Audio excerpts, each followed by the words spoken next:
What is up, everybody? Welcome back to another episode of Off the Deep End Podcast. As always, I'm your host, Eddie, and today we are meeting with my brother, Thomas, and I'm so thankful and excited to share his journey and his experiences with all of you. There's nothing more important than passing on knowledge to the next generation of human beings behind us and leaving something for the rest of the world to benefit from. I think this guy does a great job of it.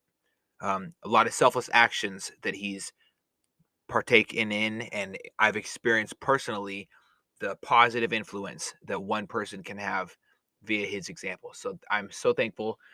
And without that, let's jump straight into the conversation. This is a one and only one time disclaimer that this conversation will have some heavier aspects to it. So I would like to forewarn you that there will be talk about veteran suicide, loss of life while deployed, and much more. So please do take everything with a grain of salt. And if you need to take a break, please do. If you want to chat after this and decompress a little bit, please do reach out to us on Facebook. We would love to hear from you. Thank you so much for your time and much love, y'all. Are you thinking about making a podcast? Spotify has a platform that lets you make one. And if I can figure it out, you definitely can too. You can create your own content all in one place for free with zero hangups and even earn money as soon as you get started. Spotify lets you record and edit episodes from your phone or computer so you can go mobile, just like I enjoy to do. My favorite thing about it is that you can create video episodes if you wish and upload them to wherever podcasts are heard. You can even set up subscriptions or, if you're like me, listener support options for listeners to help you grow. I 10 out of 10 recommend the Spotify for Podcasters app. Or, why don't you just step over to www.spotify.com/podcasters to get started on your own podcast.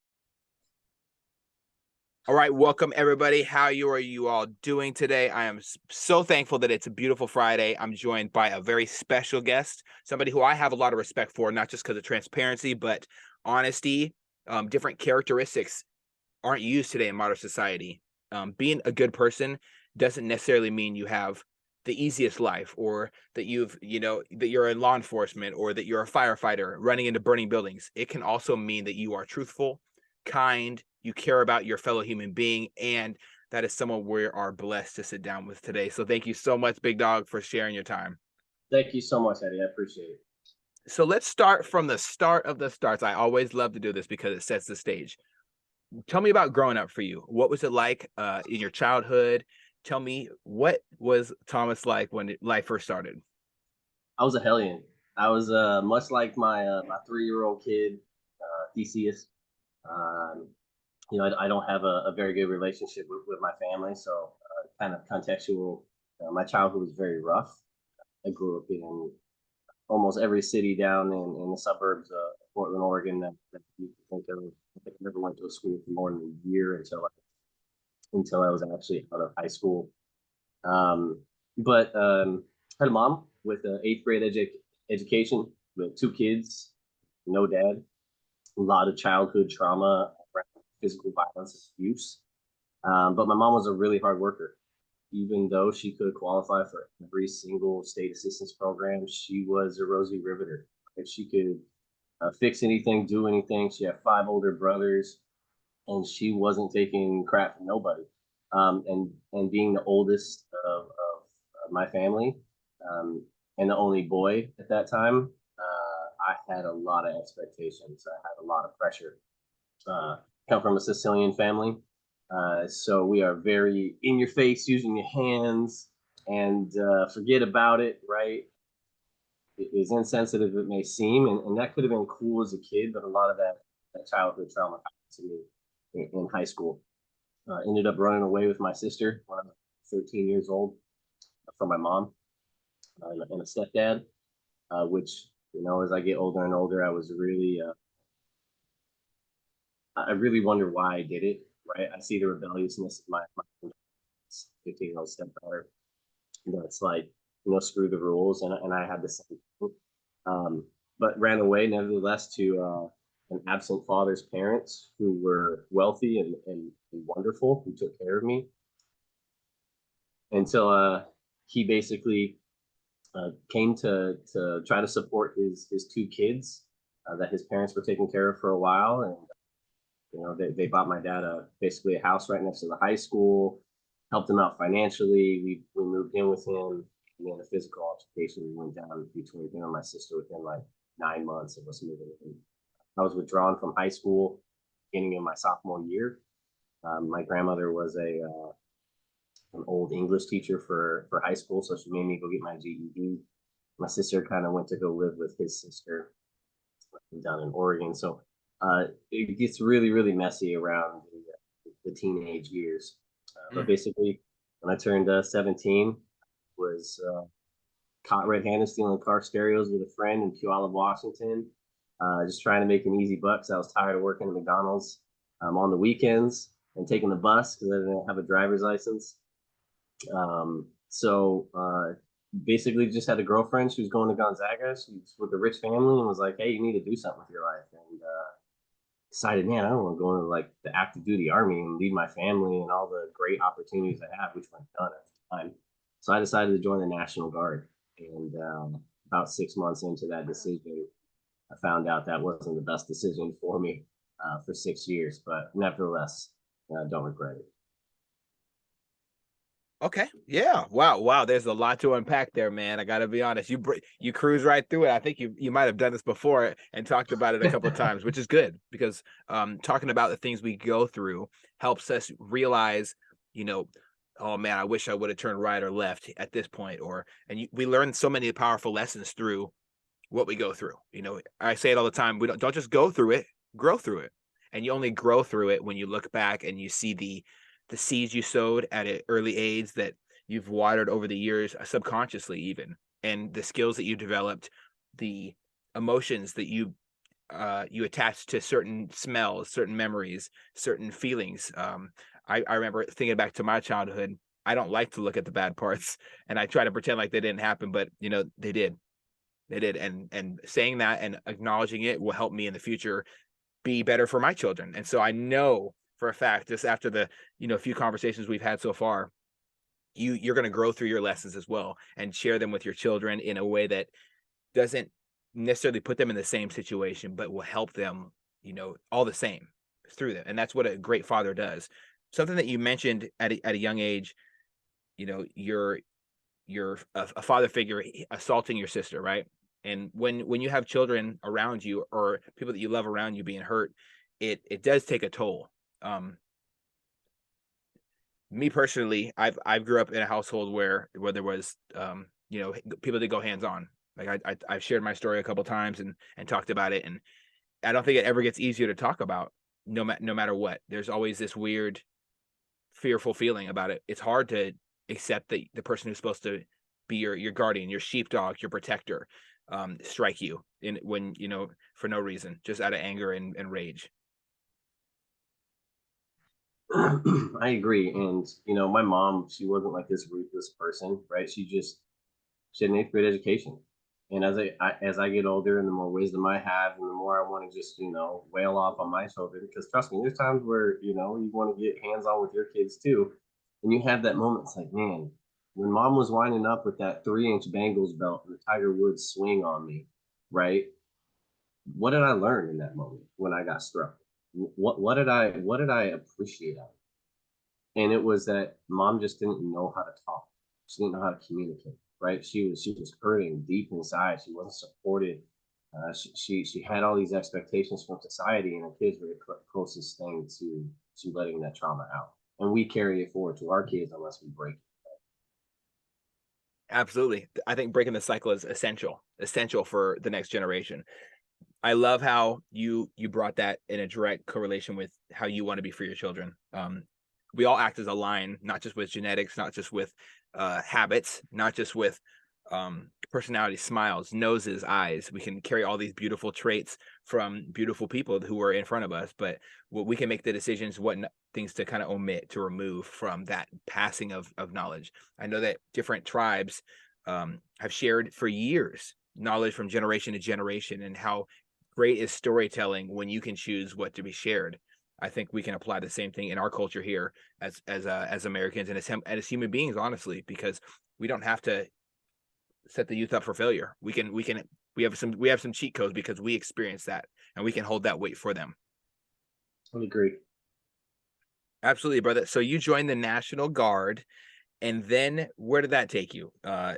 Because you signed up for 6 years, you said, "Oh my God, I only did four in the Navy," and I decided that was enough for me because of a multitude of things. But I'm not gonna. It's not my Right. time. Please tell me about what it was for you. Yeah, mine was like I said, I didn't have anything else going for me. I wanted to do something better with my life. I wanted to please the girl I was with, and joining the military was a thing. And I wanted to do something impactful after 9/11. Seeing people jump from buildings as their last choice, that hit me deeply. Um, there was just a large sense. I had family members too, uh, who had died in 9/11 Oh my or God. gotten diseases from being in the cleanup crews at Ground Zero, and just not taking care of our first responders and healthcare providers.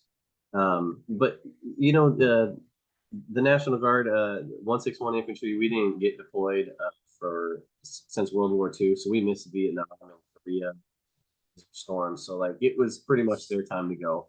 I had joined on the delayed entry process. 6 months after I got in, boom, we're getting orders for 18 months to Iraq. And there wasn't any, at that time, there wasn't any delineation between active duty and National Guard. Like your MOS was your MOS, no matter where you came from, we're all activated, it's going to be the same. The really crappy part about the military, I like to besides all the being an 18-year-old kid in a foreign country shooting at other people and not knowing the trauma I was going to bring home, right, was the transition. We talk a lot about transition services now, mainly for active duty, but in 2005, 2008, there was nothing there. When I came home, it was National Guard, hey, turn in your stuff and supply, get your TA-50 hand receipt, and go home, right? Like literally go home and go back out into the community. And I remember sitting on my couch as a 20-year-old kid, 2 weeks before my 21st birthday, just gotten done with an 18-month combat deployment in back. 18 months. Right. And so 18 months, I'm sitting on my couch. I'm literally got PTSD that's undiagnosed for almost a decade later. Like file a VA claim, get lost in the VA back for 7 years. So I'm sitting on my couch for the first month, like, you know, just basically smoking weed and jerking off on the couch playing video games, not knowing what to do with my life because I had no direction whatsoever. And looking at community college and delivering pizzas, and like it didn't matter at that point because I was so broken. I had no transition. I had no peer support. Really, what it came down to, I had no peer support, no guidance, and it was very different from my active duty counterparts. That came home, they went through TAPS, had this kind of a civilian transition back out in society. Whereas National Guard, I was just like broken as a 21-year-old. I had no idea where to start. I had all this childhood trauma that carried through and just amplified it even more. So the military was wonderful. It was the transition out that just snapped me like a twig. Mm. You brought up a lot of issues that hit vets.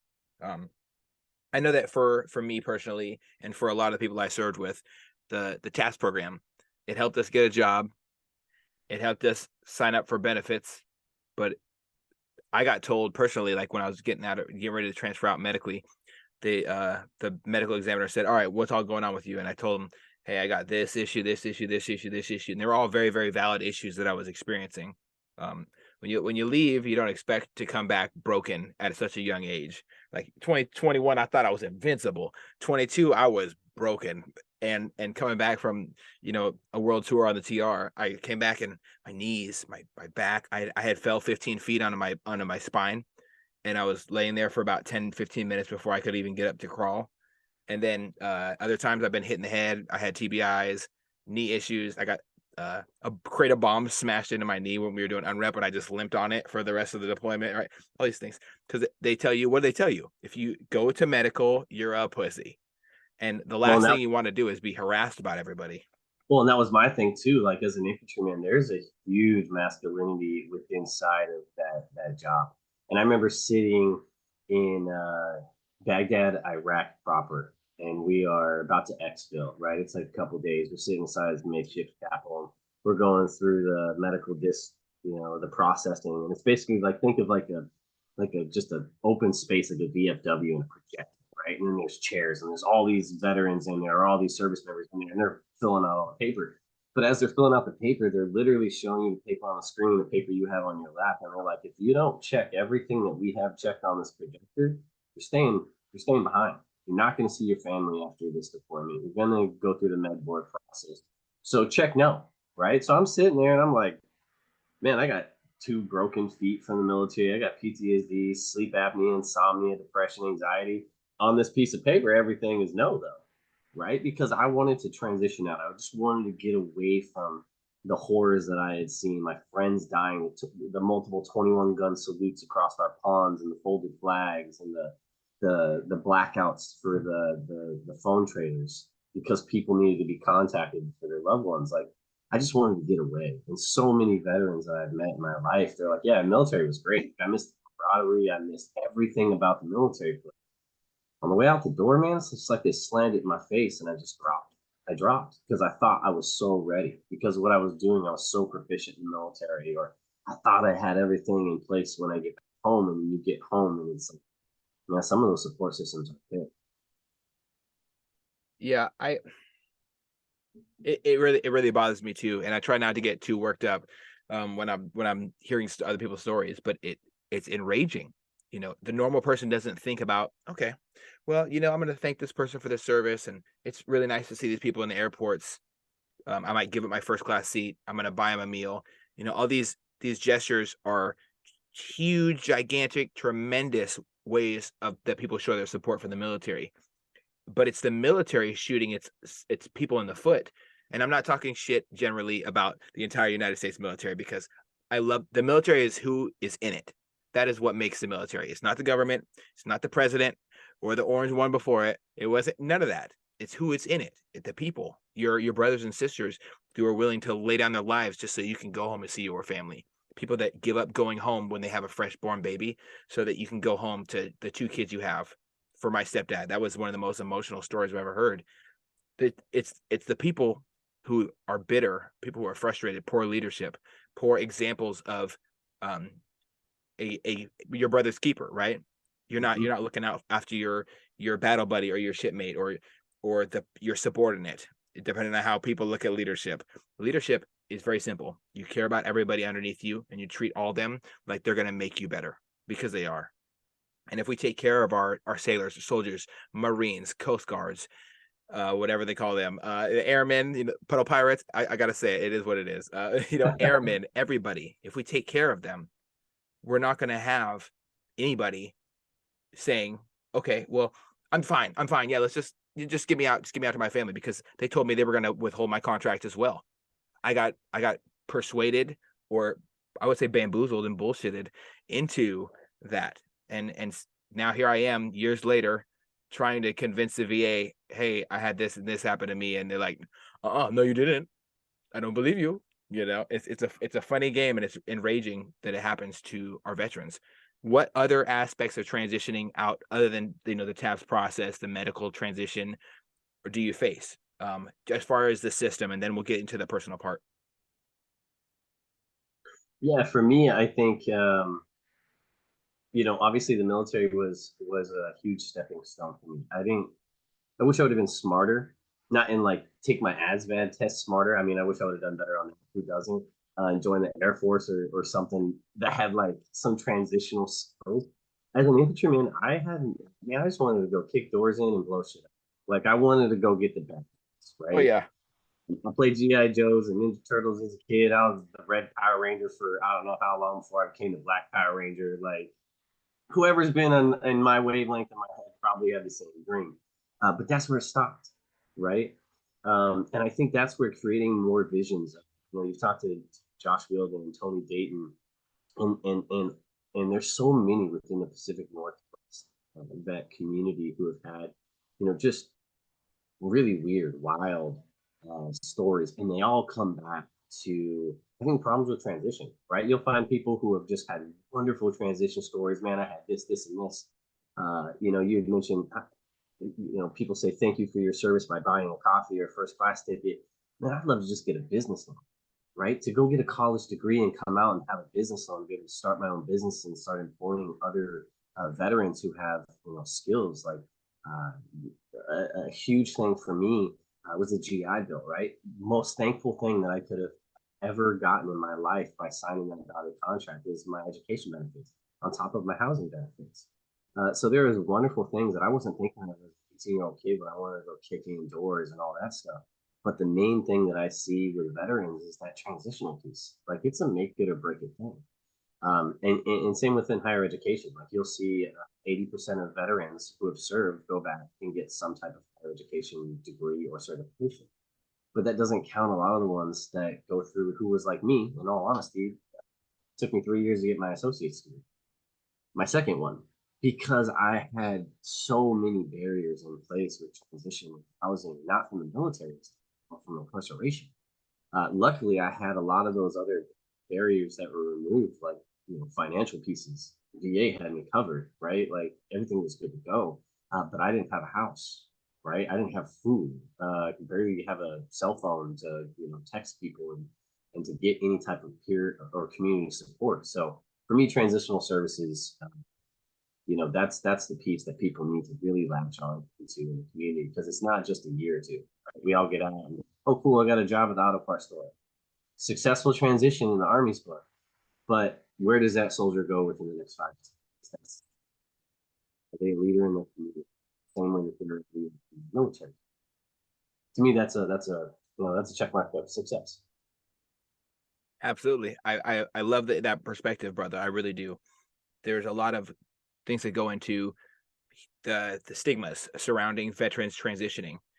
MVP, the movie Merging Veterans and Players, does a beautiful job of talking about it, and they even share some insight into an actual meeting where people are discussing the thing they felt, the thing they experienced. You're watching people tear up and talk about, if it wasn't for my new unit, my new squad, my new platoon, my new division for the Navy, is what I would say. This is what you guys are it for me. I lost everybody personally when I left the military. Those were people like that held me when my dad died when I was deployed. Those were people that kept swept me under their wing and taught me things when other people wouldn't, because they saw that they were just being assholes. They were people who look out for me when I was at my darkest moments and was excited when I got married instead of doubtful, like the bad leadership I had and all these things. They thought I was just getting married for the military relationship, and it's a joke. Um, Real love is real love. You know what I'm saying? And when it works, it does, and when it doesn't, it doesn't. It's not your relationship. Don't worry about it. Sometimes it's just a happy relationship for BAH, and that's Yeah. okay sometimes. That too. That too. And I'm gonna say that everybody has different standards on their own relationships, right? And it's for them. It's not for everybody. But for me personally, I know I had a lot of issues with the transition when it comes to what do I do now? They they completely shunned me when I went to transition. What different things do you wish were out there for our veterans in order to make things better for a smoother transition? What would you, if you could literally play God for a second and change every aspect, what would you change? So here's the thing, right? Like when you go looking for a job in the past, you know your skills and you know the job.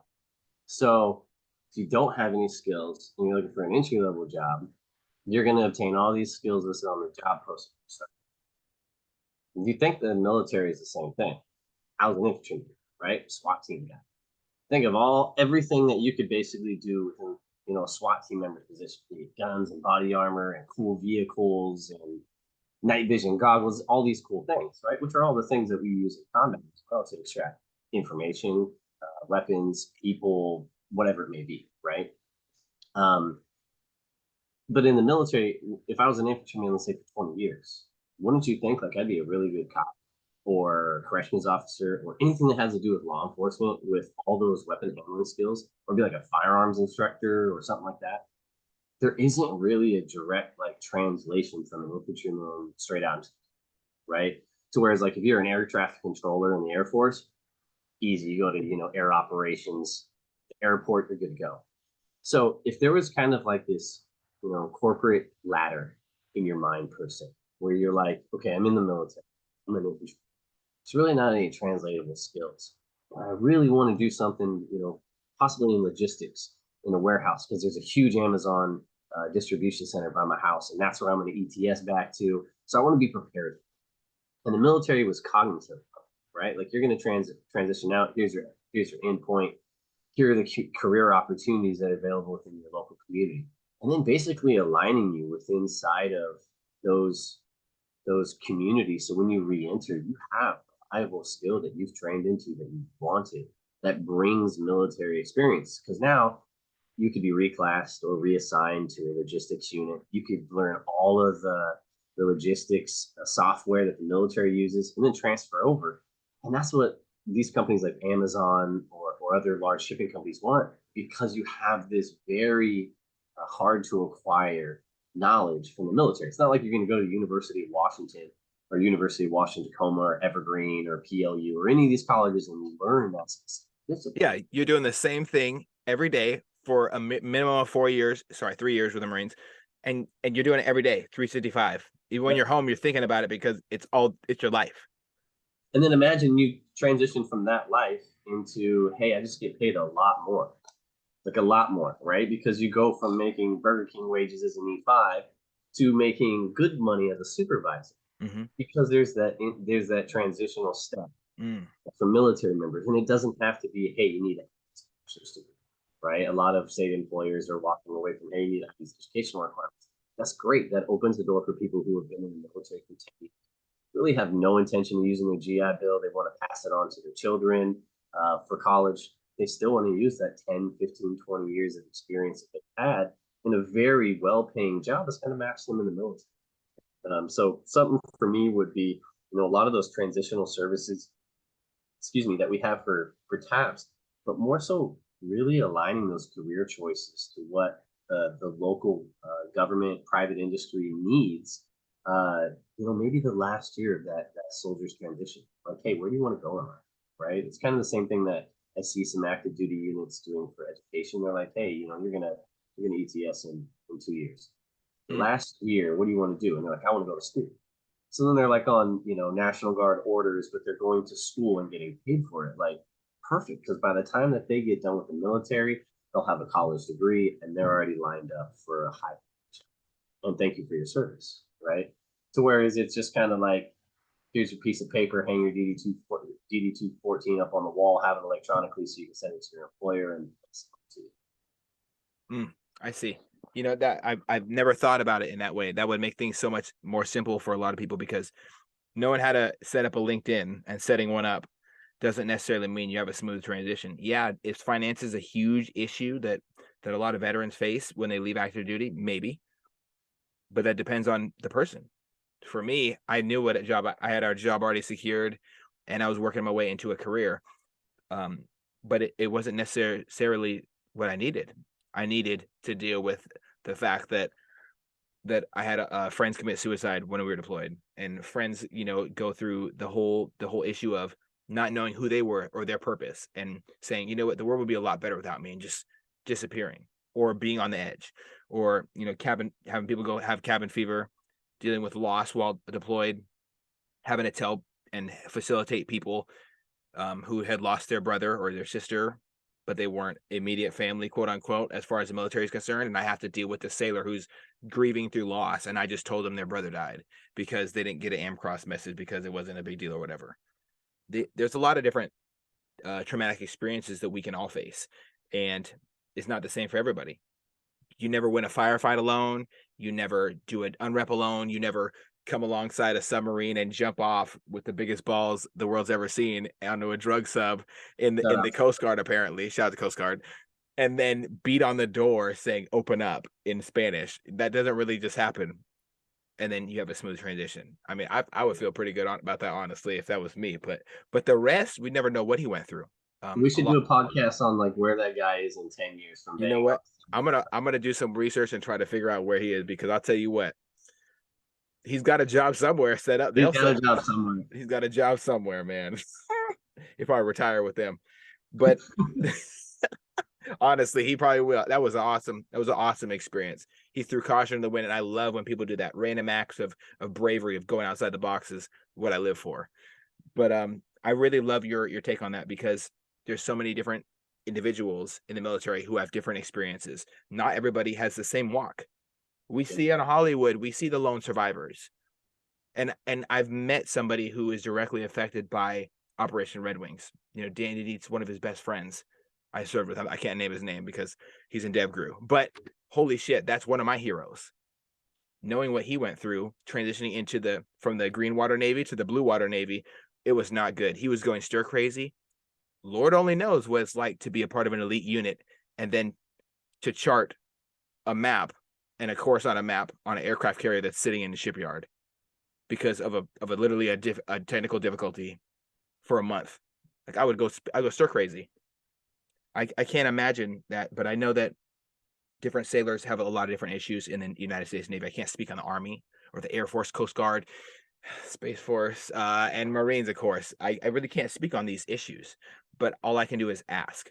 What is something that you experienced with the Army that is a key component of who you are today? Because every branch and every person in it has their own experiences. What is one thing that you love that you can bring and articulate to the United States as itself in the civilian sector now that you've finished time in the Army? Now, you ever been to an orderly room before? No. In the army, we call it an orderly room, right? It's just basically like it's like the talk or like Yes. your platoon like area of operation. It's like the central point where the radio is, and there's some schmuck who gets tasked to sit by the radio for the talk to call them for some stupid bullshit, right? Oh yeah. I miss the orderly room, and I think that was a huge driver for a lot of the things in my life. Some may or may not know this. When I was released from incarceration in 2014 or 15, I'm sorry, I started at Tacoma Community. I had an automotive degree and thought the next best thing was to be an automotive engineer, and wasn't too good at math. So I had to rearrange a whole bunch of things. Uh, but During that time, um, it, I remember walking into the Veteran Center, and there was this old crusty Air Force vet, Frank McDougal, who I'm super appreciative to. We'd always just go in there, chop it up with a couple of the work studies right before class, and we did that, while I was in a very low point in my life, and I needed it. I was like living in the parking lot of Tacoma Community College, dodging the public safety officers, which my ladies worked there for years now, and showering in the gym when it opens super early in the morning so I could make class. And where I'm going with this is when I started the veterans organization at TCC, there was one story that an instructor told me, and it was I had started the veterans organization. People were coming in, and everyone would just kind of stop by for before their classes and get really loud. And financial aid would complain, "Hey, you gotta tone it down. There's a lot of F words coming out of there. It's not PC." But we had a whole bunch of veterans who were just clicking and talking happy about life and its education. And the veterans organization really came because this chemistry teacher told me, "Hey, man, it's really great you started this vet organization." I had this student, and this was like a week after I started the organization. Uh, had this student who was on his phone, veteran, texting away like he shouldn't have in the back of the class, and he just fucking flipped out. He cleared all of his books off the table, including the partner next to him, and picked up his backpack and walked out. And he goes, I wish the college would do more like veteran sensitive training because I had received it once. It was like a 15-minute training, and I just tried to refocus everything back onto the board for the class because I didn't know what to do, but I knew just to kind of lead that do it. Well, I sat there and that was like everyone, that's a whoa type of story, and you can picture it in your head. And I sat there and I was like, I've been that guy though. Where did he go? Like for real, where did he go? Because two things are going to happen. Either you're going to go back out to your car, get in it, drive through traffic in midday when there's like moms taking their kids to McDonald's for a Happy Meal or grandma's going back for their physical therapy appointment, whatever it may be, right? Like not normal people because most of us working are like in a business office. So, and he's racing through traffic to get home to go self-medicate. Or two, which is what I found out, what really happened was the veteran went out to his car, grabbed a firearm, and was going to commit suicide in the middle of the parking lot because he had had the exact same experience with his significant other that I had. I said, man, this is the whole reason that we need to have a safe space on campus that veterans can come in and literally that guy could storm out of class and start screaming, kicking, throwing shit around, and start cussing. Everybody in the office is going to start chopping it up and laughing because why? We all been veterans. We all had that orderly room. We're like, man, fuck first sergeant. He had me do this, and I'm now tasked on KP duty for the next week or whatever it may be, right? Like you were there with your guys. And for me, that transition, that peer support, which I think you see blooming in a lot of things from, I was wonderful enough to have Jason Jarman, Tacoma Community College in the very infancy of it before I ran through the UW. To have him at MVP because these are the same type of like quarterly meetings, right? Environment that I see. Like I know when I'm sitting there swinging those ropes, and I forget the trainer that's there. He's a beast, right? His arms are like the size Like of an my Aaron. God. Aaron. Dude is a beast, right? He's a monster of a human being. I tell you what, I've never seen anybody that large and physically fit, but he's so intelligent as well. It's really a conundrum. And you can sit there and you can embrace the suck with him, right? You can laugh and be like, man, this sucks, and you can sit there and laugh and just keep going. And that's the orderly room portion that I miss about the military that really ingrained into me is like you embrace the suck, man. Like it's better than being out in the desert alone in the middle of the Pacific Ocean or the Atlantic Ocean, just chilling at nothing, looking at the same people doing the same thing, right? It's not any different on the sand, except maybe the color of cars that drive past you, or maybe the color burqa that rolls past you. Other than that, you're doing the same thing. And I think just being able to be that non-political person with other vets and just take it back to the non-PC area that vets live, for me, that's the best area because that's where you get the real realness. You get a lot of people's emotions, and you really see who the people, right? Hell yeah, brother. Absolutely. Absolutely. And I feel that same thing you're talking about. Every time I'm around a group of people who have served in the military, it's a weird, uncommon bond. There's this weird fire that burns a different shade than most in veterans because they all sign that. We all sign the same line that said, you know what? So I will support and defend the Constitution of the United States. Blah blah blah. We all said different Navy creeds or sailor creeds and this Army Corps value, whatever. We all had different war songs, and I don't even who would sing before war, not me. Whatever, right? We all have different creeds that we live by in the United States military. But the thing that unites us all is that we all signed up to support and defend the Constitution. We all signed up for our neighbor who doesn't like the same president, who didn't vote the same way, who didn't look anything like me, who he might smoke weed and I don't, or I smoke weed and he does, whatever. And that is what separates us from the rest of the world, I would say. I don't like to put people in boxes. I hate boxes. But if we're to be honest, that's a special box that's checked right there. And when we're around each other, man, happiness, camaraderie, love, family. I'm tighter with a lot of the people that were in the military that I didn't even serve with than most of my family. And that is huge. Yes. That's huge. That's what I needed when I was a kid. That Well, group. and it falls to our fundamental constitutional right? Freedom of speech. And that means to be able to sit there and sometimes be non-politically correct and to joke around and to make basically bar talk, right? But at the same time, you can take it back to a common thread and a common value, and that's where the military just has it, right? There isn't a activity in civilian life where you're doing this, except when there's maybe alcohol or drugs, maybe faith, right? Maybe faith would be the closest thing to that religious component that you can bring from the military. I 100% agree, brother. We have this beautiful culture that we create in the military. I wouldn't say it's a normal culture because what's the number one root word in culture? Cult. It's not. We're not some Amway project or something like that. But we do have so many different things that we create that are positive for us. We love the American flag, or sometimes we see people we don't like in it, and that's okay. We have different things that drive us and inspire us to be great, or inspire us to not care about this because it's not important compared to the whole situation. Being able to step back and observe everything has been one of my biggest strengths that I've gained from the military. I love being able to look at it like that, and the camaraderie is unparalleled in this universe. Wonderful.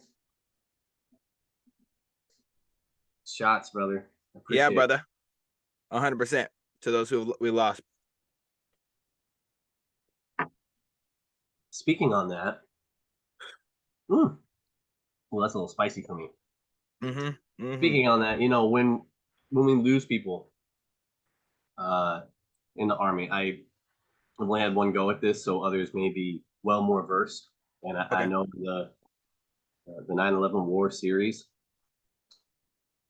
we've lost a significant amount of soldiers. I think the last count was almost 2,300-ish, and countless others to veteran suicide. I know we can all attest that I've probably been to more funerals for suicide than I have for active combat. And that's really sad. People are listening on a podcast. I'm wearing a shirt that says, "Do not give in to the war within in veteran suicide." Hmm. But one of the most standout memories I have is for Sergeant Jeffrey Shaver, May 14th, 2014, Central Baghdad, Iraq. I was literally on the radios. I worked in the Tactical Operations Command Center. I was taking off high speed at 18 and was really good with computers. And I basically monitored the S3, which is battle operations. So whenever Sergeant Major would need to go out on a raid, I was there.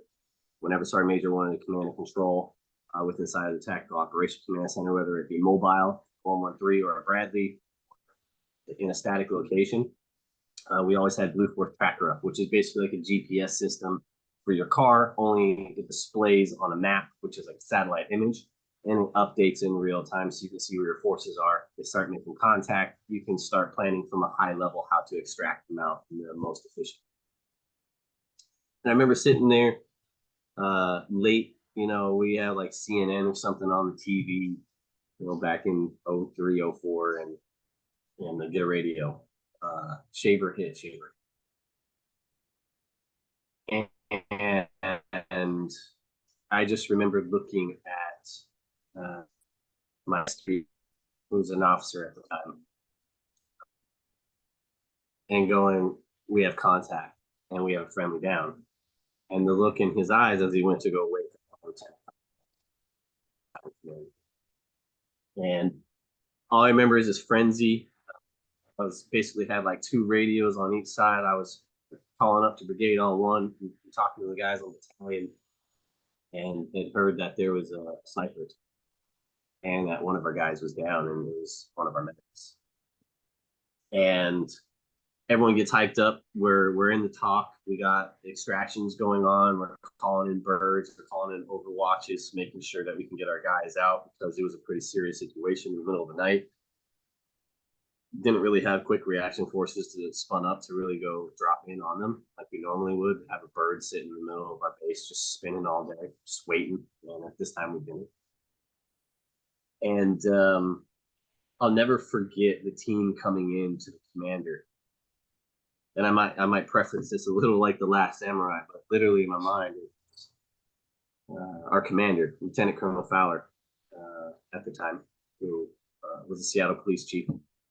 I forget the platoon sergeant that walked in, but basically walked in and, not on one knee, but handed, in my mind, it was basically him coming up to the Emperor and presenting Sergeant Shaver's helmet. And the lieutenant colonel turned around and he looked at us and he held Shaver's helmet and he said, this is proof. I want soldiers to see this as all the other commanders are standing around. Our helmets aren't bulletproof. Our vests aren't bulletproof. They're bullet resistant. And this is what happens to soldiers. This is real. And it was the first loss of our battalion. And it was sitting there, that helmet sat in the middle of the top as a reminder to people who came in, that were leaving the fob that death is real. It's right here. It's right on us, right? And we had many more episodes after that. But the commander and all the officers, right? The people who I literally held the most respect for my entire life. The most educated people in my life in the military were standing around in a circle holding his helmet, just absolutely unable to do anything for the soldiers around them, to comfort them, to think about the families back home and how we would rectify out like dropping the marble in the middle of the pool, how many waves it was going to create. And I just remember the next morning waking up, trying to go to the phone traders, call my girlfriend. I was like super happy. I hadn't talked to her in a couple of days. Blackout, communication blackout for like a good week and a half. People, bitching, complaining. A lot of guys in here that shaver had died yet. And being the person who, was in the top hearing this information up front, it wasn't like I could just go tell them. It had to come down through their chain. But it was a very interesting time, right? Because a couple days later, we had a funeral, 21 gun salute. We all stood up and said wonderful things about him, and traded contact information to get a hold of his family and get the people that were closest to him at the time of death to be able to, talk to his family after the communication ban was lifted. And that to me was really, really powerful, right? Like, here you are wanting to grieve, wanting to tell the community. I mean, we're National Guardsmen. It's a very tight-knit community. Like, we're all from Washington. Right? This isn't like the U.S. Army and someone's from New York, someone's from Florida, and someone's from California, and we're all in this unit. Like, we're like Puyallup, Spokane, and Tri-Cities, and Bellingham, and we all know each other, right? So it was a very wild awakening as an 18-year-old kid, and this was my first traumatic experience of death, and I was the radio operator there, and just the waves in which the Army just kind of shut everything down to not only offer support to their soldiers, but like, hey man, we got to reach back out for the family. Like, it's not just here. Like, we have lives over at home, and I think when you're in combat, a lot of times you just switch off that there's that whole world there until it's safe to do so. And when you lose a friend like this, I don't think you ever switch back into it being safe, but everything is on all the time. Wow, man. Well, I wanted to say first, of course, sorry for your loss, man. There's no words that can really say what I want to say, but I'm sorry that you for that loss, man. There's nothing more important than trying to make it home with everybody. These aren't just statistics or numbers that Congress looks over on their pieces of paper while they're getting paid $200,000-$300,000 or whatever. They're human beings. Their fathers, mothers, brothers, sisters, cousins, aunties, a random person who lives up the street who doesn't talk to very many people. They're human beings. And yeah, these were guys that like we would strap to a gurney, right? It was like duct tape and carry them around the fob. Like, these were friends that you'd take a shot with. These are people that you'd go out and get shot at with. Crawl back in the vehicle and start laughing about it as you wrap up an MRE. Like, these were brothers and sisters. yeah, there's no bonds. I don't think there's any bonds like the ones that are forged in combat. Violence is to the civilian world over here because we don't have a draft or conscription or some of these other terrifying and horrible things that other countries do have that are currently being used all the time. We don't have those. There's no mandatory servitude to the country in its military here in America, which is amazing because I wouldn't wish that on anybody. I wouldn't wish it on a single person. I mean, And look at Ukraine that we have going on right now, right? Like, imagine Canada invading us and then everyone and your mom just getting a gun and trying to hold it together. Like, it seems, even as someone who's been in combat, like there's no way how that would work, right? Like, so we have to be blessed for the systems that we have in place, because you're right, because some people just aren't made for combat. Like, I wasn't made for combat. I remember the very first engagement. I remember hiding behind a Humvee tire, like curled up in a ball. So I was like this, wannabe gangster guy, and like, here we go, first firefight. Oh no, this isn't for me. Second, and third, I fourth, hope fifth firefight. no one should ever shame you for that, man. I appreciate your transparency, first of all, and no one should ever shame you for that. And I mean, a lot of people, that's how it is. Like, you got bullets flying above you. You don't want to. This isn't some Rambo movie. It ain't no reset button, right? But the third, fourth, fifth, sixth engagement, like, man, you start firing back. You start seeing where the bullets are coming from. You start getting tactical, and then it becomes second nature. And then you start to get into the, hey, it's almost too familiar, and Saving Private Ryan moments start popping up where you're running through gunfire to make other suppressive flanks or fires on the enemy. And I mean, but those bonds, those are forged only in the military, only with people that you're under those traumatic incidents with. I think the closest thing that we're ever going to see in what you just talked about is during the movie Fury. I watched it recently, and for the first instance, the new guy to the squad didn't shoot for the first time, and he got shit on for it by everybody else. And then he started to get in the groove, and it's an unfortunate hardening that has to happen. It's as unfortunate as it is. I'm trying to not dribble my words and say it in an inappropriate way, but I'm just going to say it how it is. It's an unfortunate, necessary thing for human beings to do violence on behalf of others in our current day and age. And I hope that in the future we can get rid of this war thing. It would be really nice. But we still need to have warriors. We Yeah. still do. Because there's people who can't they can't conform or can't get it done or can't do it. And for them, it would be shock and awe. It would be devastation. It would be liability. It would be death, more death. I'm thankful for the people who sign up every single day. I'm thankful for you, brother, and for every person who served before me and after me for signing up and to go. It makes a huge difference because it's not my wife's little brother. He has a dream to be a famous YouTuber and a police officer and help his community and to be a part of a SWAT team. He practices every day understanding when not to shoot people versus when to shoot people, right? He's got his head in the right place. He meets with the Linwood Police Department at all their outings. He tries. He can have those dreams because of our veterans and our active duty personnel right now. And I think we sometimes forget that. One thing I want to touch on is the importance of how you got across something you said. Here in America, we get to party, we get to hit the club, take shots. Yeah, let's turn up, ooh, ooh, whatever. That's great. Taking shots and taking shots are two different things. The gravity that surrounds the statement taking a shot can be traumatic, literally traumatic for somebody who's been in a firefight with I'm not going to ever name his name. My brother unfortunately the Taliban in Afghanistan, I believe, he said they sent out a village of people, and as they got closer and started shooting, when they got to the corpses, a lot of them were kids. Like 99.5%, probably 100% were kids. And he had a difficult time being around his own kids because he was literally terrified that they were going to grab AK-47s and RPGs and shoot at them with the PKMs, whatever. That is just a smidgen of the worst that has happened to human beings. Every body, every human being, our experiences are so different, and not everybody's invincible. Not everybody's impervious to being penetrated by traumatic experiences. And I really appreciate you sharing a story about what happened to your brother, man. Loss is never easy. And I hate to talk about it like it is because it isn't.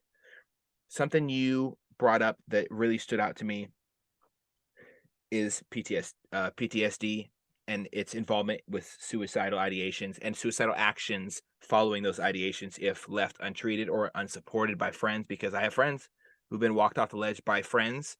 I've had been blessed with the pleasure of helping other friends walk off the ledge of suicide. I've not traded. I don't give a shit if I left work. I'm so thankful to be able to do it. One thing I want to put out to the world: there were 519 suicides from veterans in 2021. They haven't released 2022 yet, but over 24 of my friends were, 23 exactly of my friends who committed suicide in 2022 were veterans. One was not, and I cleaned up his apartment. I want to say to anybody listening who is going through a tough time, you feel like you can't make it all the way up the hill. It's heavy, weighing heavy on your shoulder. You're tired of the fight. Find something to fight for. And the best way to do it is to look in the mirror, because you are worth it. You have a place on this earth. There's nothing you have done that you can't come back from. Your life has value. There are people who literally go overseas and would give everything just for you to spend one more day here because you're worth that much. Yeah, and I'd also say find someone to fight with, right? Yes, Like brother. we always talk about this. You don't fight a war alone, and that's something where, myself, I've had an episode with suicide, right? And it was during this domestic violence incident where I was just like, man, I just assaulted these people. I know the next step. Like, I'm not stupid. I know law enforcement's coming. Like, I'm not going to be labeled as this person, right?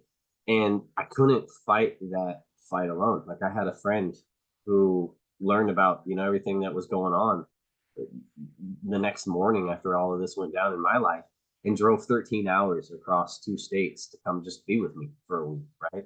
To Wow. not take away my guns, but make sure like I was going to be okay with myself.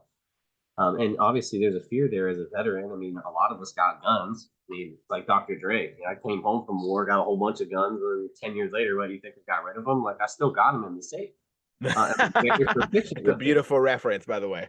right? So, violence is not that far away given your MOS, and I think suicide is just something we talk about it now because it's something that's like a tagline almost. 22 a day. It's nothing I'm proud of. It's nothing you're proud of. It's nothing anyone's proud of. But at the same time, when there's not resources available to fight together, right, to connect, to show up to MVP, to be accountable, to do community service projects for Travis Manion Foundation or the Michigan Team, Student Veterans of America, or we got hundreds of them, right? Go on a fishing trip, join a RVW.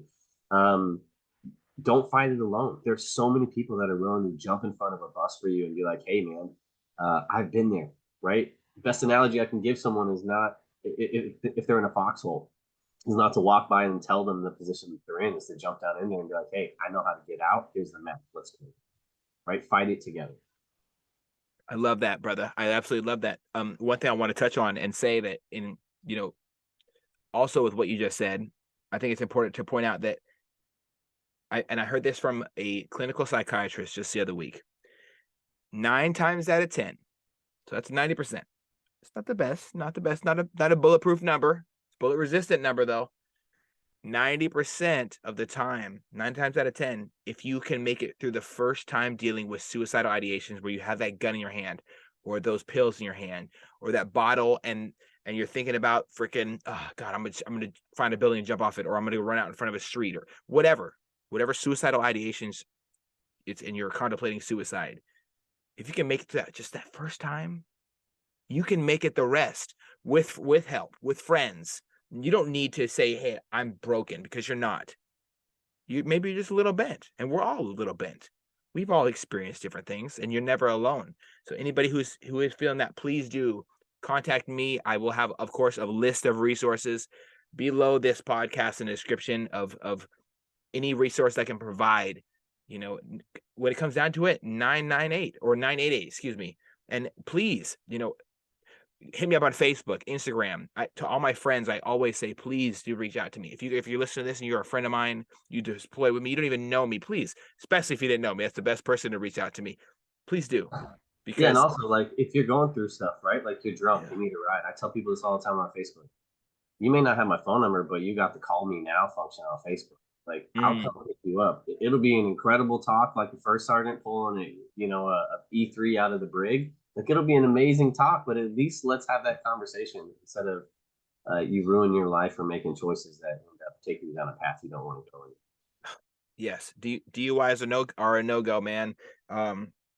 Last a year and a couple of months ago, I lost my brother to a DUI. And so it's very, very personal to me, and I wish that everybody made different choices. I try to only drink at home. I don't like drinking out and about. It's just healthy decisions. And you Yeah. know what? I go out a lot to not drink.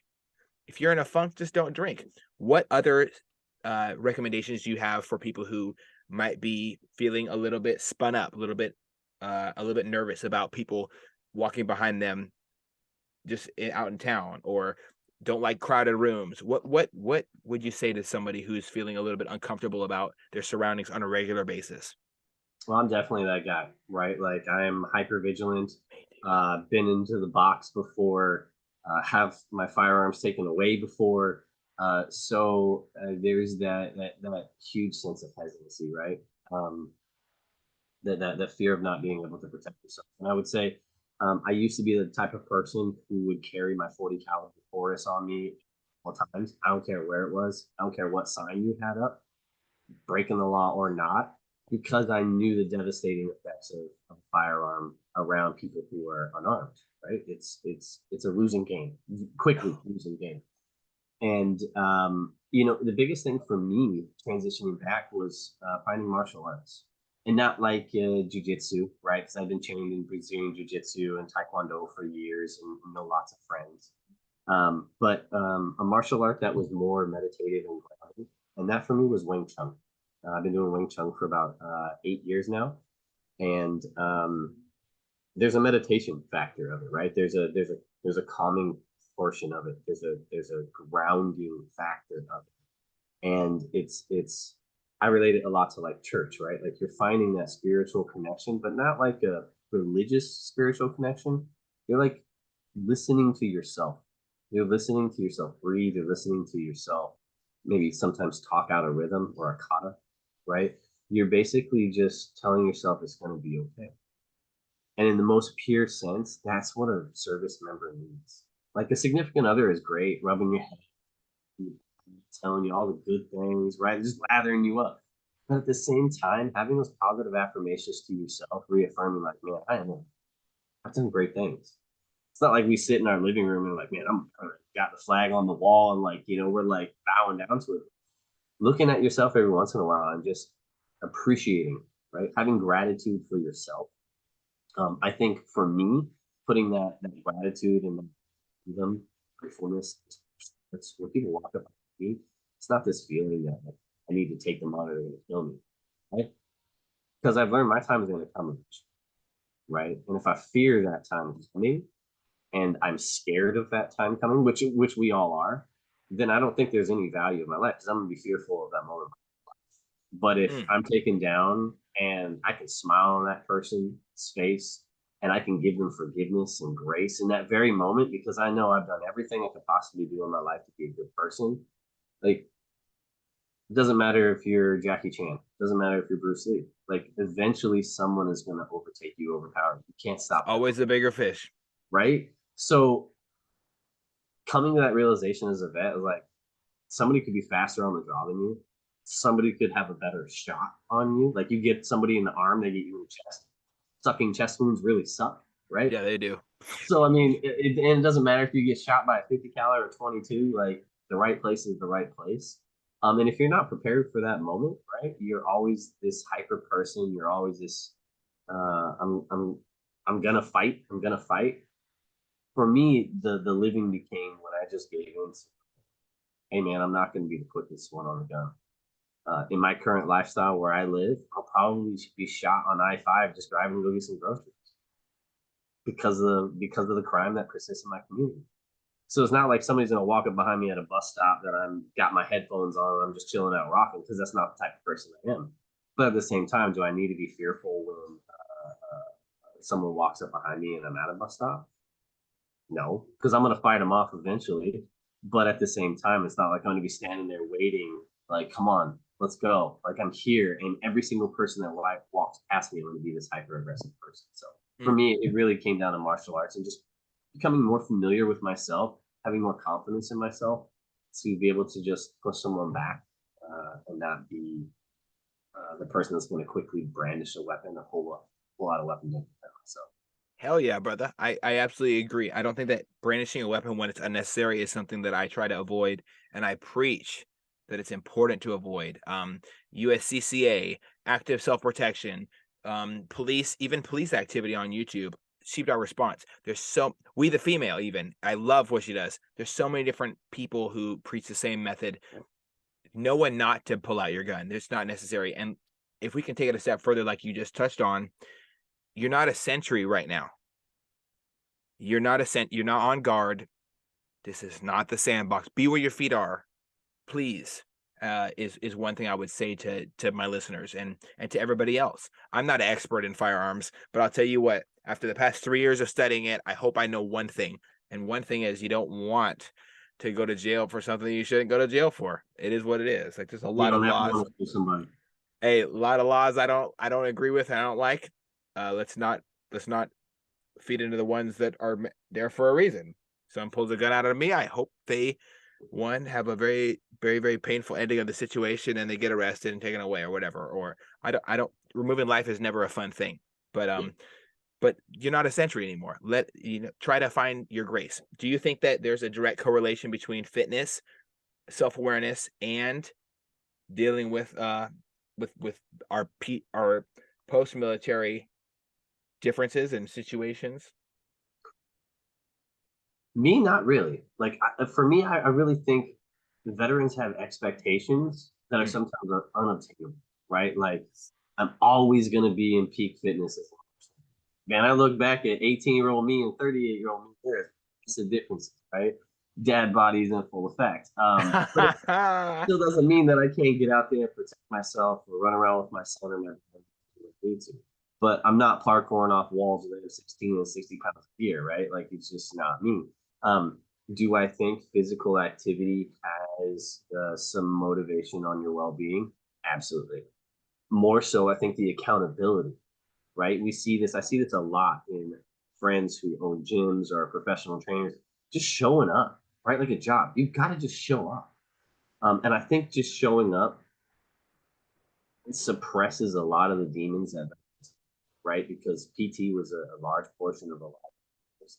And to just remove it and insert alcohol or marijuana or cocaine or uh, pornography, whatever you're into, right? Like there is substances everywhere and vices everywhere to touch upon.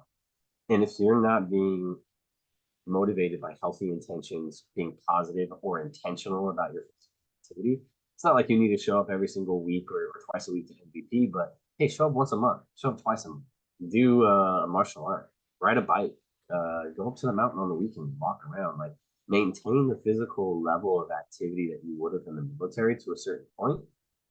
Because I think there's a lot of mental health suppressions that come in with anxiety and PTSD when you're sitting there focusing and doing positive things for yourself. It kind of leads back to that positive affirmation.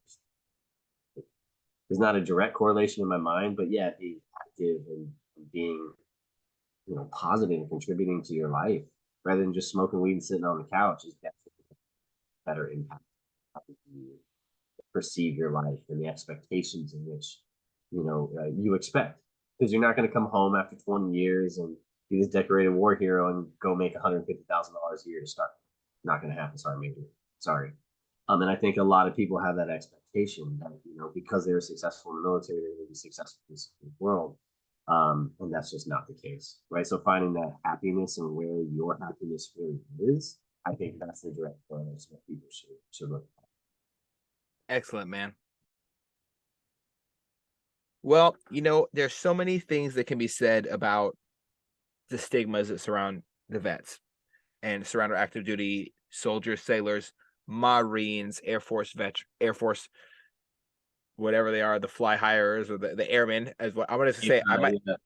I might be wrong, but I'm gonna call them fly hires. Okay, the fly hires, because that's what they say, aim higher or something like that. And then the Coast Guardians, of course. I love the Coast Guard so much. No, I don't. I love the Navy. Anyways, there's something that has to be said about the camaraderie that we all share. The thing that branches all of us together. What Before we get into my next topic, what is one thing that you see that is exactly the same across all branches? Because I just made a messed up bullshit joke, and I don't want to throw salt in anybody's wounds. But what is something that's the same across the board, like I other think than the uniform? I think everyone hates the Marines equally. I mean, I think between the Army, the Air Force, the Navy, the Coast Guard, the Space Force. Have we even mentioned the Space Force? Maybe I this is mentioned him once okay. on this Second one. shot. I mentioned him twice on a different podcast. Yeah, I give them their credit. I don't even know. I think it's a funny, awesome, hilarious idea. I love their uniforms. Look like something out of Spaceballs. I just wish that I would have been smarter. That's all. I have nothing else against them except I wish I would have picked a different branch, because they definitely feel like they got it more figured out than. Yeah, I would say that's the common thread across all branches is we just have this spirit, the spirit decor, right? We are here for our country. We all serve the same flag. It doesn't matter. I remember being over in Iraq and seeing guys from Australia, Netherlands, right? And they'd roll up in their little like tiny smushed box with an armored turret on it, and we're like, oh man, there's Japan, right? But when you saw another American, like it didn't matter what unit you were from, didn't matter what it was. You were Americans, right? And you fought for the exact same cause. So although we make fun of it stateside and Garrison a lot, that doesn't. Hell yeah, man. I love that. I remember I was just listening to, I think it was this, I can't remember whether it was the 13th or 14th chapter. It's one of the chapters in Tim Kennedy's book, Scars and Stripes. I was listening to him talk about the Czechoslovakians, is how I think I'm pronouncing them properly. I love their fast and hard hitting mentality. I love it for their special operations group. I think it's absolutely outstanding. And I think that we can work great with other nations. But there's something about that American flag that just encompasses everything that I need in my life. When I see the American flag, personally, I think about my neighbor up the street who's a Vietnam vet who signed up when his friend was drafted. He wanted to sign up too because he felt that he could serve a higher purpose going to war in Vietnam. And his wife, who's an Air Force vet, and his son, who couldn't join the military because of physical genetic issues, going through some shit, but he loves his first responders, supports his military, and would do anything to show his dad his appreciation for his service. I think about my neighbor next door who absolutely is terrified of guns and would never want to even look at one, but knows that she has a neighbor who she can send her kids to. I think about my neighbor next door who hates the fact that we had this president or that president in office, but can always have a conversation with me about life and being better and achieving a different level of success that doesn't involve fantasizing and obsessing over Fox or CNN. I think about all these people, and that flag is for all of them. It's for my gay neighbor down the street that shoots guns and drinks Black Rifle Coffee Company tea. It's for everybody. It's for everybody. There's no one excluded. That red, white, and blue. It's special because people sign up every day to say, hey, when you see this fucking flag, it represents freedom, democracy, the ability to have these discussions we're having right now, talking about what we don't like about the military and the transition, or how to help other people. That is special. And you know what? I love that when I see that flag and I hear the national anthem, I still get tears in my eyes. It is what it is. I ain't gonna change. Can't change me. But I love the American flag. What do you feel that it represents to you? For me, it's country, right? And um, some people may see this differently, and I completely understand your position. But wars are fought for land. The only way you win a war is by holding land.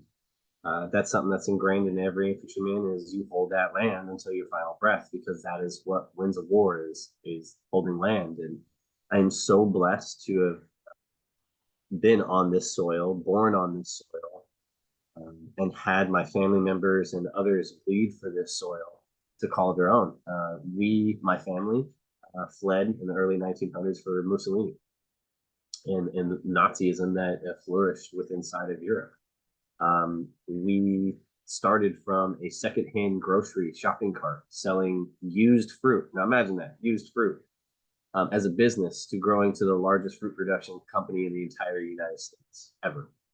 Um, we were immigrants off of boats. We were WAPs, right? We came over as stowaways without paper. We were redlined into certain communities, and that's why you see like little Italies and things like that. We grew from that freedom, right? Is imperfect as our republic is. We were able to grow from this land based on the sacrifices that every person has given, not just Italians, Asian Americans.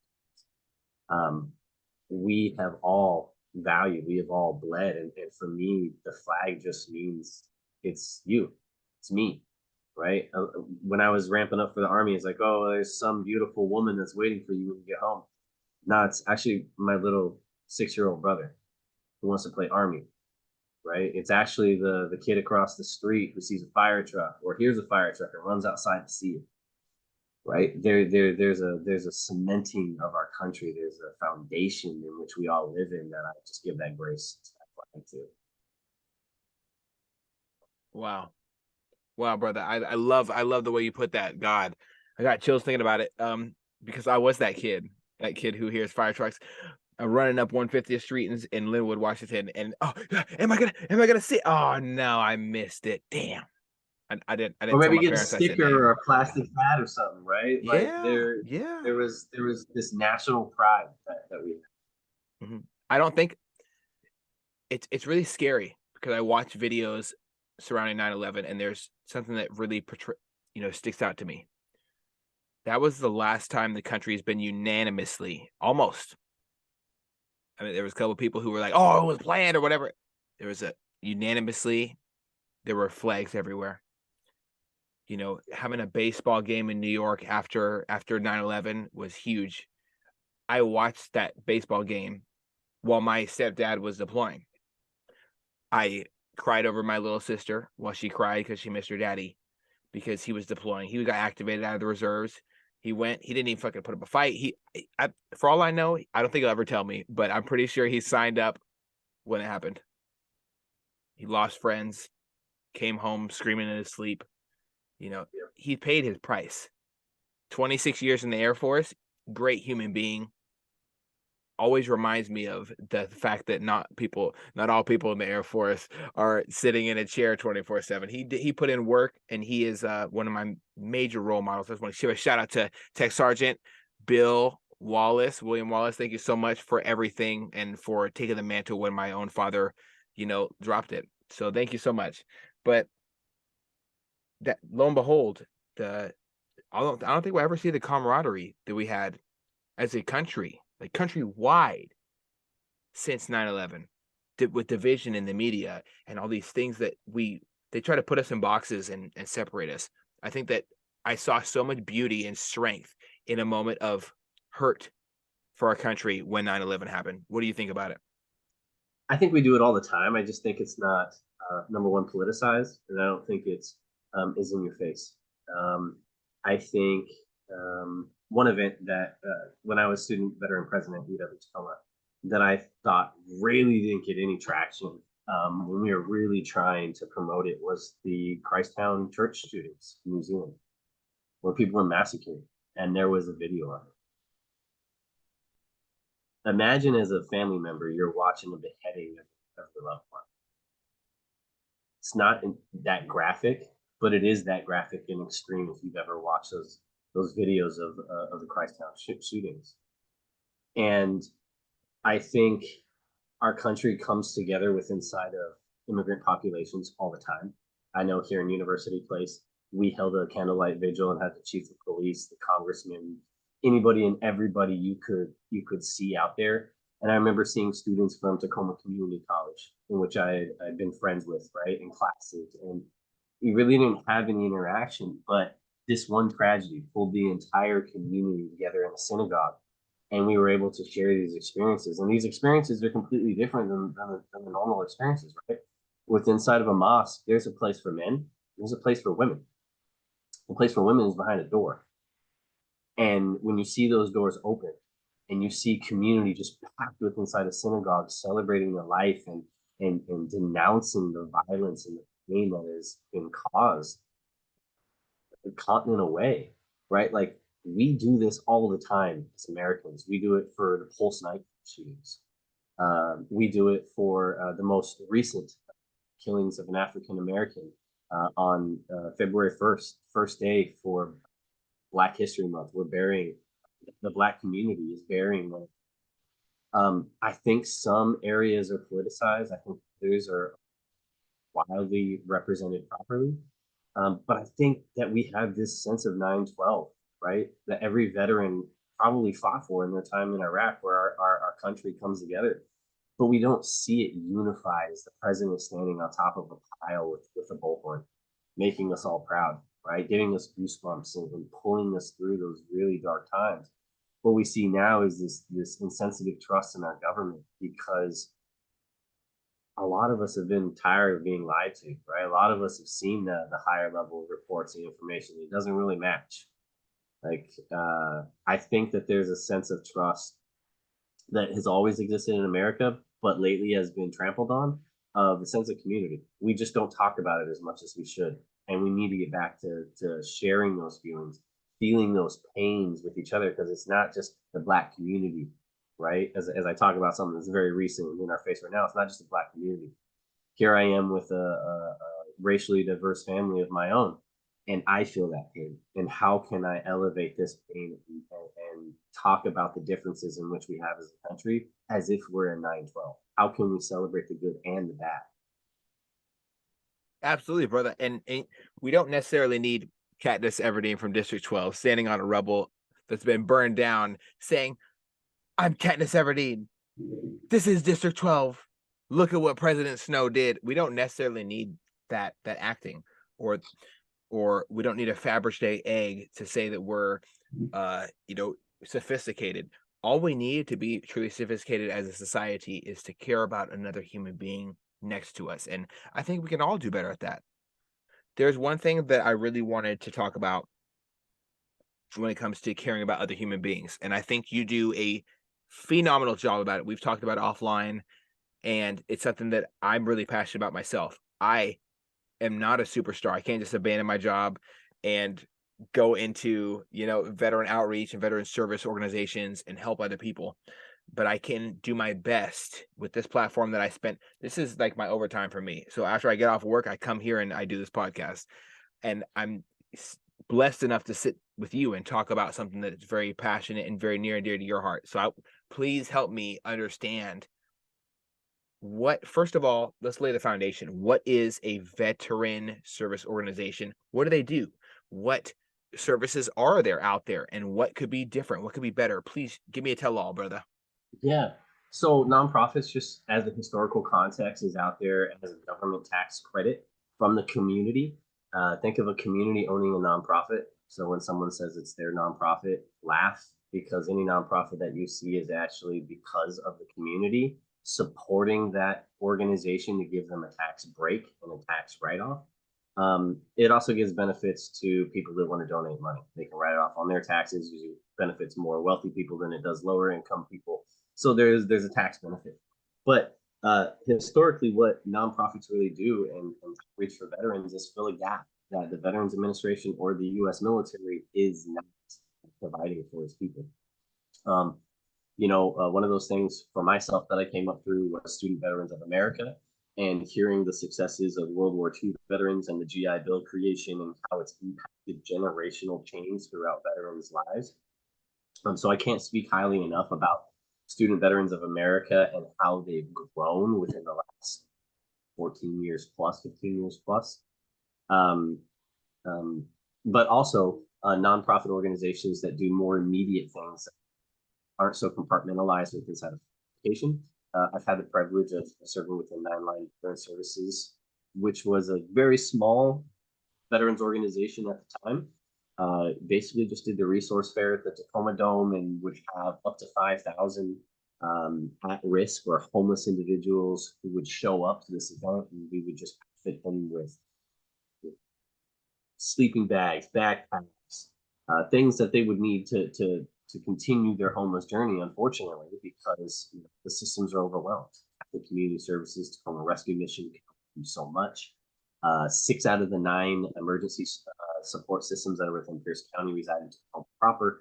So there's a lot of work that we can do, but nonprofits exist, and a plethora of nonprofits exist to kind of fill that gap.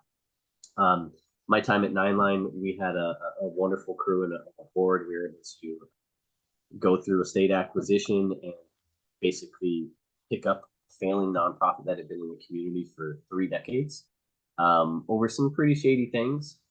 Able to stabilize those veteran secure housing employment contracts, other things like that. But there's also other organizations that I've just been a part of that have really made a huge impact in my life, and not really so much quote unquote changing people's lives. And those are the ones that really were the binders. I talked about this with Amy Timir on Wednesday. I was on her podcast, and there's a there's kind of a functional disconnect with a lot of nonprofits in that there's not a binder, right? Like people when they show up with a problem, it's already like a garbage dump fire, right? It's like bring all the fire extinguishers out and help me. To whereas this peer support component of like the Mission Continues, Travis Manning Foundation, MVP, these are like community nonprofits that really are the binding, the glue that connect people back together and kind of keep them in that accountable mindset, right? I kind of feel like these services exist to catch veterans when they want help, right? Like you can always come out and do a community service project with the Mission Continues, but it's not like something someone's going to actively search for, like community service project for me in Google, right? Like you probably Google something you see on TV long before you Google a community service project. But picking out blackberry bushes at a park or laying down bark or building a fence, it may seem like kind of boring and monotonous. Some people it's kind of exciting. But as a parent, I drive past the park like that. One that I've always contributed time to is McKinley Park, right across the street from the Tacoma Dome. I can drive past there with my kids, and my kids are like, I built the fence there, spread the bark. I pulled blackberries from them, right? So although I'm like giving back with there's this overarching umbrella. There's this whole thing that the military designed to us for 9/11, and that's changing hearts and minds. And it wasn't changing hearts and minds of people who are 30 plus. It was changing hearts and minds of all those 30 below, right? So those kids. So showing them that community service has a valuable and that veterans struggle and have transitional issues the same way that formerly incarcerated people have transitional issues, right? And that there's nonprofits there to bridge these gaps because the government or private industry really aren't plugging those holes. And in that sense, that's the most wonderful thing about nonprofit is that you're literally picking up a deficiency and running forward. There's no permission that you need from anyone. Just the community says, hey, look, if it's going to be successful and there's a need there, we'll continue to give you these tax breaks. And that's the wonderful thing that I think about veteran service organizations. There's so many of them out there, is that they plug in these specific holes, right? Like the VA doesn't offer you to go fishing and go catch salmon. But there's many organizations out there that'll take you out on the water, offer you this opportunity, or MVP. You could be highly disabled. There's a member that's there in a wheelchair, and they will still functionally need your support, ability, and those are the wonderful things that nonprofits can provide outside of the government. Just government would really kind of suck at doing. Who would want to go to the VA to go? Not me. Not me. I know that. Yes, Lord, absolutely. Well, wow. Thank you for the explanation, man. It's hard to kind of to articulate the differences between veteran service organizations and the different components that contribute to them.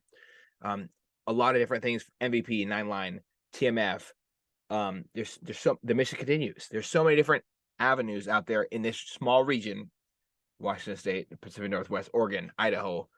All of them, all of us. There's so many different, but there are over 1 million veterans in this region. There's something that I love that something you mentioned, Josh Wielden, is we're working with Pacific Northwest PNW vets, the Facebook group, and connecting people so that we can find these resources. And I just want to give a shout out to him real quick. I love what you do, brother. Thank you so much for connecting all of us. It's never easy, man, to sit here and transition out alone. I wish I had friends. I wish I had you in my life when I was transitioning, so I could be like, man, I don't know how to be a normal human being. I'm kind of freaking out. They want me to like not punch somebody in the face who's trying to like attack me drunk as shit in midnight at 13 Coins in Bellevue. Like, what do I do? I've worked 70 hours this week. I'm tired. They pay me minimum wage. What do I do? Do I find a new job? You probably say, yeah, I'd probably find a new job. Maybe just move on. You might not fit in well beating the shit out of a rich person in Bellevue, right? But hey, man, I'm my heart's warm, and it's also broken at hearing that there are so many organizations out there because of the people aren't connected. People don't know these things. I was very, very blessed with the opportunity just recently to go to a Starbucks middle of work. I'm working at University Station in on Sound Transit line. Oh fuck! I just told. It is what it is. Oh well, don't sue me, please, y'all. I walked up and down University Station, the Starbucks right there at Third and Seneca, and there was a vet. He was like, "Hey man, I like your American flag, patch on your shoulder." Like, yeah, yeah, thanks, man, I appreciate it. You in the military? Yeah. He was. There was no doubt in my mind that this individual was homeless, and he just had a normal conversation with me. I said, "Hey man, I'm connected with quite a few resources. I'd love to get you in contact with them. Like, what? How was your transition out of the military?" He was like, "It's been 10 years, bro, and I still don't have a roof over my head." 4 phone calls. He moved in last Thursday into a place. He has a roof over his head. When you have that, you can do anything. When you have a job secured, he also has that lined up, thankfully, to these resources that I tried to, he took the knowledge and he went with it, and he ran with that, just that one act of kindness. Hey, call this number, please, please. I begged him to call this number. He did it. He got into a housing facility with Wounded Warrior Project, and now he's able to start his career with a different program. I'm so thankful for that. Yeah. What is stopping veterans that are homeless from finding these resources a lot of times? So biggest thing, right? You touch on Pacific Northwest vets. Shout out to Josh Wilden, Josh Penner. I was like number 4, number 5 in the group at the time. Um, and we've just thrown everyone into the group. Um, Josh and I were kind of having a talk today about, if you look at the Facebook group, if you go to Pacific Northwest Vets, what it actually says, Washington Veteran Camp, right? We literally wanted to help every veteran we could. And I threw every student veteran resource that I put inside the TMC, TMF. I mean, everyone and their mom has bought on to this Facebook group, and this Facebook group will literally provide the same rack cards that organizations have with inside of the organization, but it's literally at the fingertips, right? It's really at the touch and the tip. And I never had those resources when I came out, was transitioning out of incarceration. I was the guy that was standing in the lines with my hat down, not saying I was a veteran, trying not to give any ID, like just trying to go under the radar, like completely off the radar. I don't want you to know who I am. I'm so, I feel so much pride on myself for having to seek these resources, right? And having it just boom on a Facebook page, you ain't got to go stand in the lines. Like you already know where it's at. You already know where free dental maybe or housing. I don't know how many times we've helped people with this Pacific Northwest vets. I just had one who was going through a domestic violence issue. Heidi had put in Facebook group member had put in basically a call to action out. Myself and Tony Dayton kind of just started strategizing within Messenger, and within 2 months, this guy's gotten everything figured out, charges dropped, and he's back with his VA apartment. Life's going in a different direction, and without having my views of telling someone, "Hey, look, here's my experiences when I went through the justice system," and Tony's like, "Hey, we can get these resources here and these resources here," right? Like we've been intrinsically Tony through the Dom, me through prison. We understand where everything is intersecting, but to take you from point A to point B in my life would take you years. You going from point A to point B and needing a resource on Pacific Northwest vets takes you 10 seconds. And that's really the huge momentum that we've tried to build with Pacific Northwest vets is being that connector. And I've convinced Josh, I don't know how many times, that we should take this into a nonprofit realm, and that we should make this something that others can really lead into. But then you start getting into the, hey, you're taking veterans away from, because there is a numbers game and a profitability that lives inside of that nonprofit, where veterans compete for those federal dollars and fundings. And that's kind of where shit gets crazy, right? As a veteran, you look in and you're like, you don't see that aspect of the business until you're really an aspect. I'm glad you brought that up. I want to say something for individuals going through the process. It is a absolute disservice to anyone going to seek resources for you to try to hog them or hide them from another organization. We're dealing with homeless vets, people who have gone to war, might have experienced shit you never, ever, ever wanted to in your entire life. And those same individuals are asking for help. That's a huge step. Why hide them to yourself for your numbers game to the government?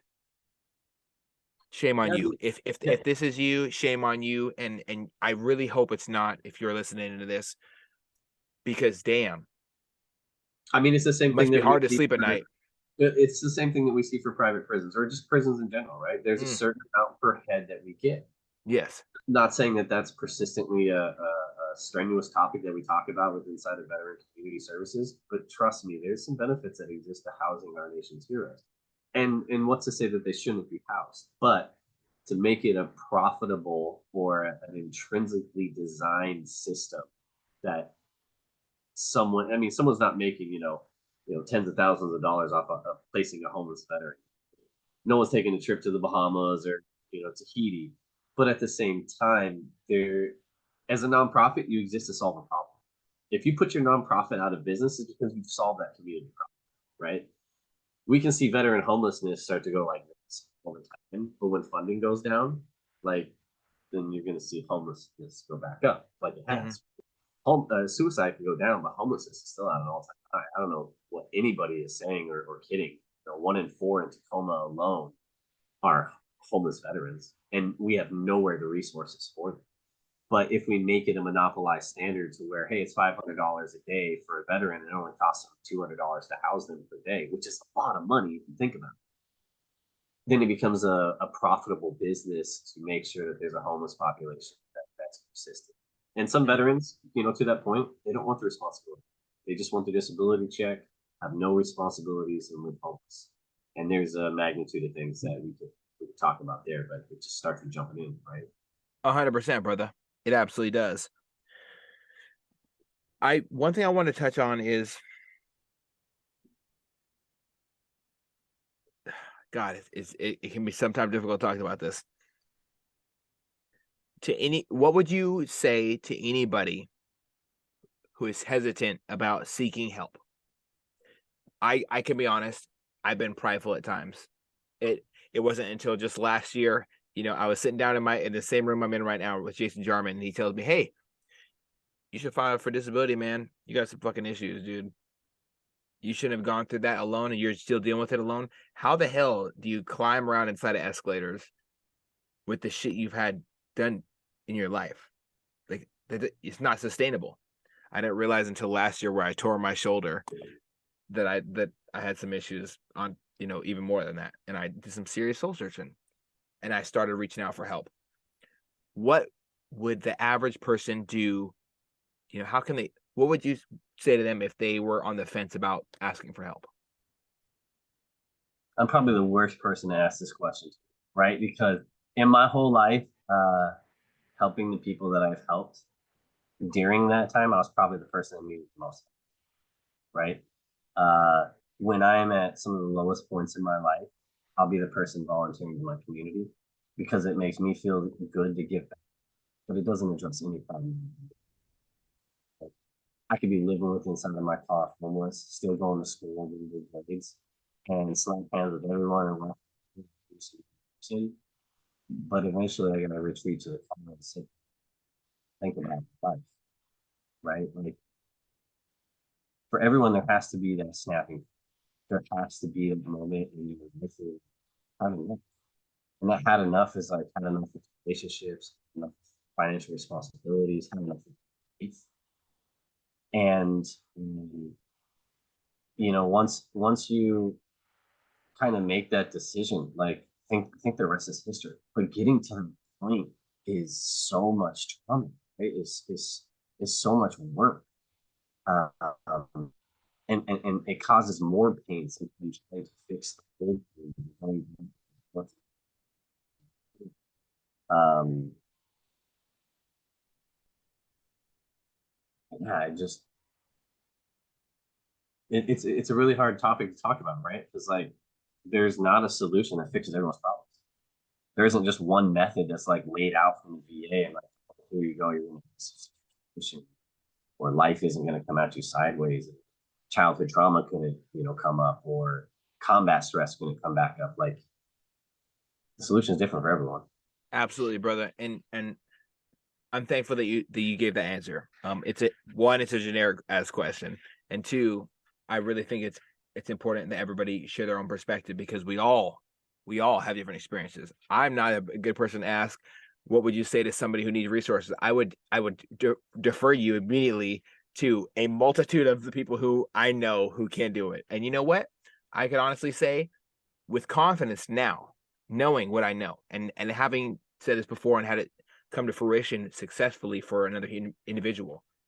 Go to PNW Vets. Just ask the group. Ask the group. Thomas might be like, "Hey, bro, I got you. Come on, we're gonna figure it out together." I had Tony reach out to me and be like, "Hey, bro, we'll figure this out. Come on, let's work together." And I'm starting with him. Yep. Everybody has a journey when it comes to transitioning, and there's never been a bad time to start. I would start today, and I would start on PNW Vets. You'd be surprised what great and powerful, loving human beings with kindness in the heart reach out to you. There's one last question I really have to know. It's a part of the series. It's what I try to do every single time. The words service and sacrifice. To some, they mean so many different things. So the word service and the word sacrifice, what are those? If I said, "Hey, how would you explain service and sacrifice to somebody?" What would that mean to you? Well, I'd like to just take a moment to just kind of, I guess, give context to those two words, right? Service to me is it's so many. And sacrifice, there is so much sacrifice in myself. And then I look at soldiers, sailors, Marines, Space Force, Air Force, Coasties, yeah, you're in there too. People who have lost loved ones, right? And I've had the privilege of working with Monica McNeil and Washington State Gold Star families. Um, and I could never, in all the time that I've served, in every honorable action I've ever, could I ever measure up to the service and that those families had given us in our careers. So when I think about service and I think about freedom, it's in a very focused lens, right? Because the service to my country was something I get benefits for, right? I got home loan and education benefits, and unfortunately disabled ever since I was 21. But I still get to come home. I still get to have a family. I still get to watch my kids from me.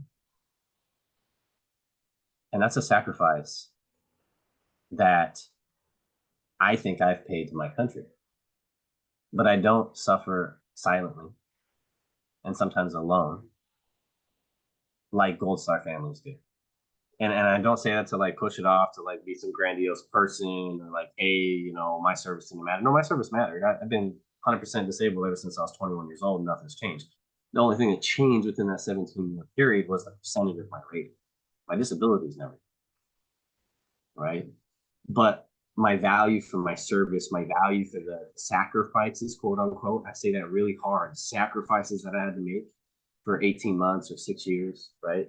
They amount to nothing when placed in the lens of losing a family member to suicide or in the war, right? How that mother feels every Christmas. Because I couldn't imagine, as someone who has a 3-year-old son and a 15-year-old stepdaughter, couldn't imagine not seeing them every single night and being thankful for what I have and what I've contributed to, that your family's contributed to, that others' families have contributed to, right? So when I think of that service and I think of that sacrifice, not only do I think of Gold Star families, but when I'm sitting at a stoplight and I see a homeless veteran, I'm thankful, believe it or not, because I know that person standing on the corner that is self-identified as a veteran. A lot of people don't want to self-identify, right? Could have had bad time in service or just I did my job, whatever. Just it's no checkbox, right?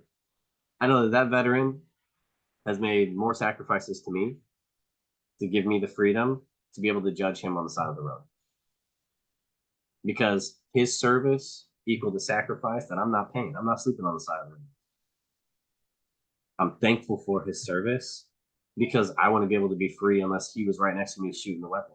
But his sacrifice is way more than what my sacrifice is, because his expectations for what he thought was going to come home and be, that's to me where I'm like,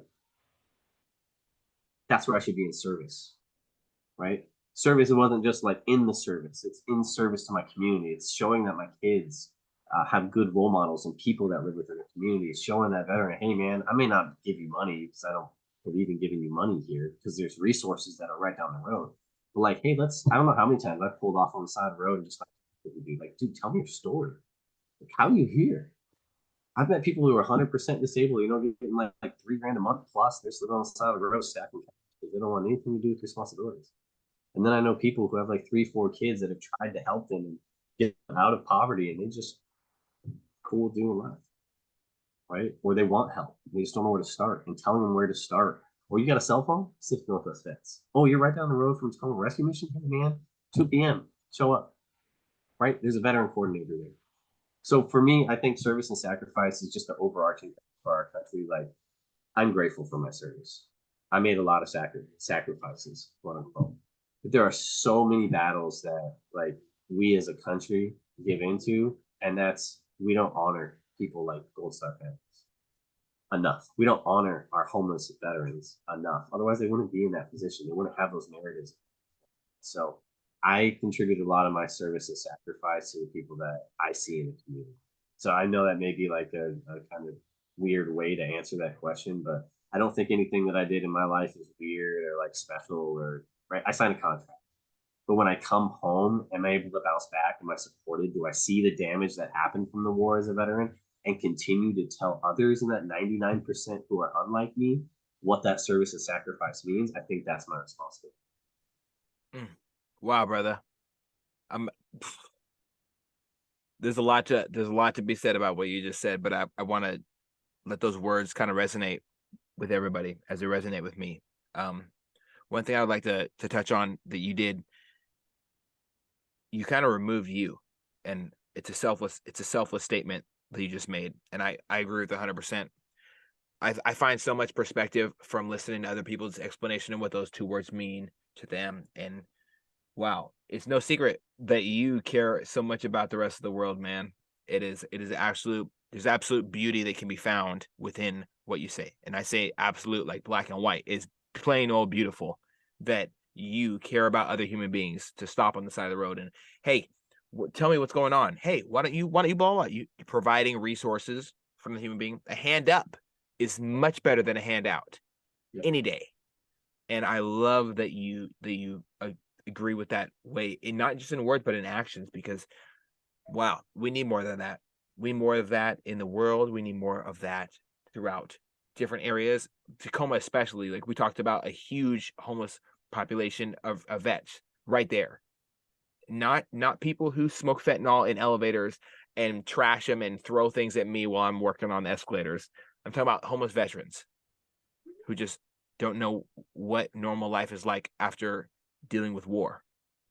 I think we can all take a lesson of compassion, empathy, care, kindness, all these things that the Bible wants to teach us as youth in Bible school, or that we see in feel-good movies like Avatar, the last Airbender, all those beautiful lessons in Princess Mononoke and the rest of the animes out there, or Avatar with the blue people even.